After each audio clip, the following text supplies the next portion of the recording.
রাজ্যের পর্যটন মানচিত্রে আরো এক নতুন নাম, কি? হলদিয়া। বন্দর শহর হলদিয়াকে এবার নতুন সাজে সাজিয়ে তোলার ভাবনা পূর্ব মেদিনীপুর জেলা প্রশাসনের। পর্যটন দপ্তরকে প্রস্তাব পাঠাবে জেলা প্রশাসন।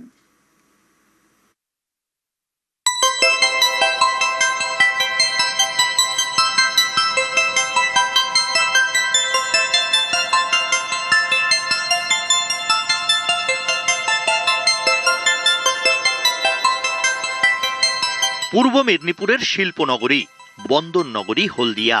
অস্তমিত সূর্যের আলোয় নদীর গায়ে হলুদ, লাজে রাঙা কোণে বউ। দেখেছিলাম সেদিন হলুদ সন্ধে, বসেছিলে তুমি হলুদ গায়ে, হলুদ শাড়ি সবুজ সাদা পাড়ে, আলতা রাঙা পায়ে।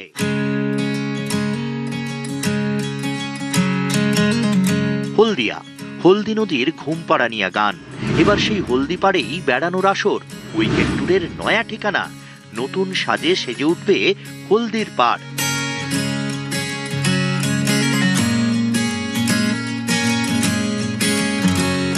সরকারের পালাবদলের পরেই পূর্ব মেদিনীপুরকে নতুন সাজে সাজিয়ে তোলার ভাবনা পূর্ব মেদিনীপুর জেলা প্রশাসনের।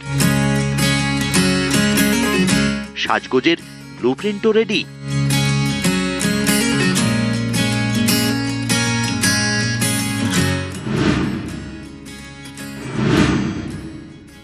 डेवलपमेंट प्रोग्राम के तहत আমরা গঙ্গা কিনারে সৌন্দর্যায়ন জন্য যে আছে প্রপোজাল তৈরি করাচ্ছি। আমি হলদিয়া আর জিওখালি এরিয়া যে আছে, যেখানে জিওখালিতে হলদি নদী আর রূপনারায়ণ নদী মিশছে, তো ওখানে একটু ভালো টুরিস্ট স্পট হতে পারে। আর আমাদের জেলায় যে আছে পর্যটন নিয়ে খুব ফেমাস আছে, অনেক স্কোপ আছে।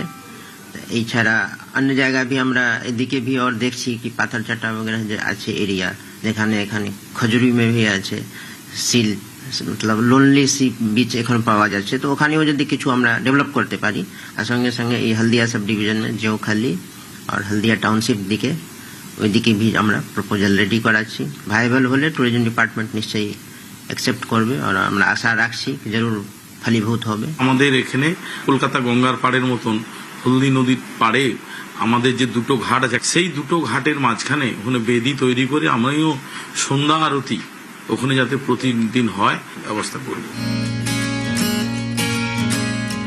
বন্দর শহর হলদিয়া বঙ্গোপসাগরের গা ঘেঁষা এক ছোট্ট শহর। দিনভর বন্দরে জাহাজের আনাগোনা, নদী পাড়ের সবুজ গালিচায় প্রাণের আরাম।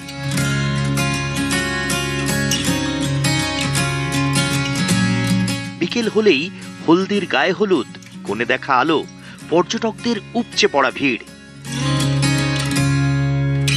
এবার এই হলদি পাড়েই বেড়ানোর হাতছানি, হারিয়ে যাওয়ার নেই মানা।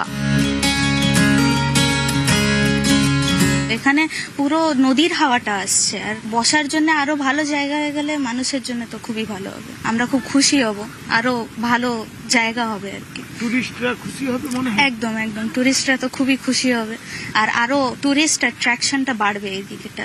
সবাই এখানে খুব ভালো না যে পরিবেশটা, তো সবাই নিজের মনটাকে ভালো করতে আসে। আর সরকার যে উদ্যোগ নিতে চাইছে কতটা ভালো, খুবই ভালো লাগলো আমার। আমি হলদিয়াতে থাকি, তো এবার হলদিয়ার মানুষের খুব ভালো লাগে। পর্যটনের ভালো একটা পীঠস্থান হয়ে যাবে। ভিড় কেমন হয়? ভিড় হয় শনি রবিতে নদীর পাড়ে কম করে 3-4 হাজার লোক কম করে যাওয়া আসা করে। প্লাস হচ্ছে সারা দিন তো এমনিই আছে, সেগুলো তো কম থাকে, কিন্তু বিকেলের দিকটাতে মেনলি বিশাল ভিড় হয়।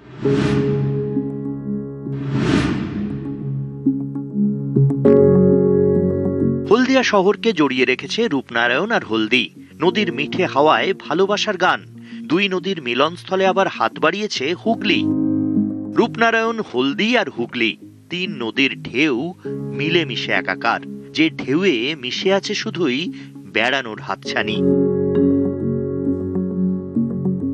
নদী ঘেরা হলদিয়া, হলদি নদীর তীরে হলদিয়া, সেই হলদিয়ার সৌন্দর্যায়ন একই সঙ্গে নদী তীরবর্তী জেলার গেঁওখালি সহ অন্যান্য উপকূলীয় এলাকাকে ঘিরেও পর্যটনের প্রয়োজনীয় পরিকাঠামো গড়ে তুলতে চাইছে জেলা প্রশাসন।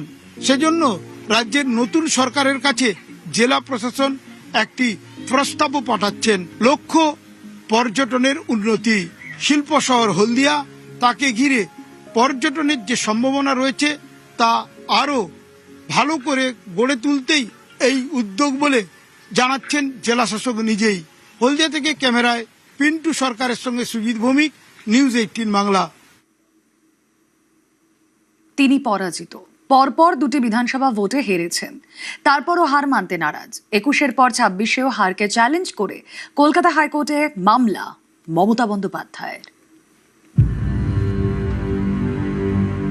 এপিজে আব্দুল কালাম বলেছিলেন, সাফল্যের গল্প পড়ে কোনো লাভ নেই, তাতে শুধু বাণী থাকে। ব্যর্থতার গল্প পড়া উচিত, সেখান থেকে সাফল্যের পথের খোঁজ মিলতে পারে।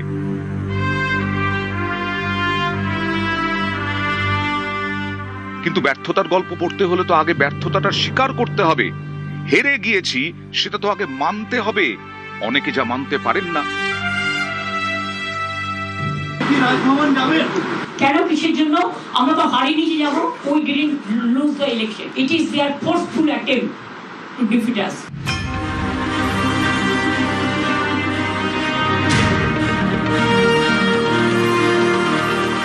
পরপর দুবার বিধানসভা ভোটে হেরেছেন। 2021-এ নন্দীগ্রামে, 2026-এ ভবানীপুরে। এবার তার দলও হেরেছে গোহারা, ক্ষমতাও হারিয়েছেন, কিন্তু তিনি তার হার মেনে নিতে নারাজ। তাই ভোটের ফল চ্যালেঞ্জ করে ফের আদালতে। ভোটের ফল বেরোনোর প্রায় 1.5 মাস পরে 21-এ নন্দীগ্রামে হারার পর সেই ফলাফলকে চ্যালেঞ্জ করে মামলা করেছিলেন মমতা। সেই মামলার ফয়সলা এখনো হয়নি।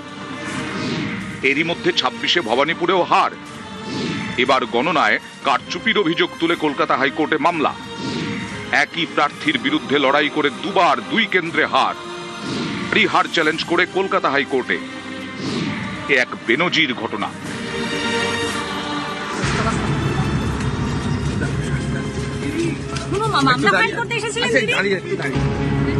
2011 সালে পরাজয় নিশ্চিত হওয়ার কয়েক ঘন্টার মধ্যেই রাজভবনে গিয়ে পদত্যাগ করেছিলেন বুদ্ধদেব ভট্টাচার্য। আর মমতা বন্দ্যোপাধ্যায় তো হারটাই স্বীকার করেননি। আমরা তো হারিয়ে we didn't lose the election, it is their forceful attempt to defeat আস।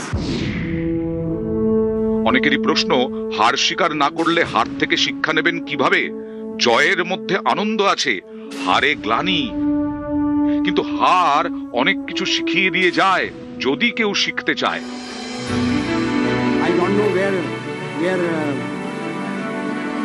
1996 সংখ্যার অভাবে 13 দিনেই রণে ভঙ্গ দিতে হয়েছিল অটল বিহারী বাজপেয়ীকে। লোকসভার অধিবেশন ডেকে প্রধানমন্ত্রী পদ থেকে ইস্তফা দেন। হার মেনে নিয়েছিলেন,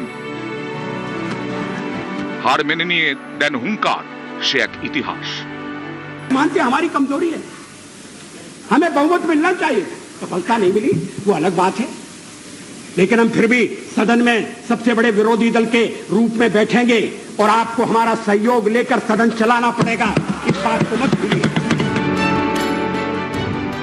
কয়েক বছরের মধ্যেই কামব্যাক, দেশে বিজেপি সরকার, প্রধানমন্ত্রী অটল বিহারী বাজপেয়ী।